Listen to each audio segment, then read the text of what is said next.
Welcome to Hyderabad listings. 196 గజాల్లో మంచి open plot for sale కి వచ్చిందండి ఇప్పుడు. అండ్ ఫ్రెండ్స్, ఇది వచ్చేసి మనకి లొకేషన్ బిఎన్ రెడ్డి నగర్ ఏరియాలో ఈ ఓపెన్ ప్లాట్ లొకేట్ అయిందండి.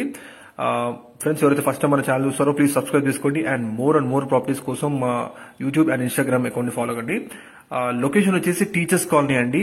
సాగర్ హైవే కి కేవలం 500 మీటర్ డిస్టెన్స్ లో ఈ ప్లాట్ లొకేట్ అయ్యిందండి. And Bobbili Damodar Reddy convention, BD Reddy convention నుంచి కేవలం ఒక 300 మీటర్స్ లో ఉంటుంది ఈ open plot. And BN Nagar Bobbili Damodar Reddy convention ఏదైతే 60 ఫీట్ రోడ్ ఉంటుందో దానికి కేవలం థర్డ్ బిట్ ప్లాట్ అని చూస్తుంది. సౌత్ ఈస్ట్ కార్నర్ 196 గజాల ప్లాట్ అండి ఇది. మనకి ఇది ప్రైస్ వచ్చేసి 80,000 per square చెప్తున్నారు. 80,000 per గజం. చుట్టూ కూడా మంచి apartments and villa independent house మధ్యలో ఉంటుంది ఈ ప్లాట్. సౌత్ ఈస్ట్ కార్నర్ 196 గజాలండి ప్లాట్. 60 ఫీట్ మెయిన్ రోడ్ కి కేవలం థర్డ్ బిట్. మీరు చూడొచ్చు కూడా మొత్తం కూడా అపార్ట్మెంట్స్ మధ్యలో ఉంది ఈ ప్లాట్. 80,000 గజం.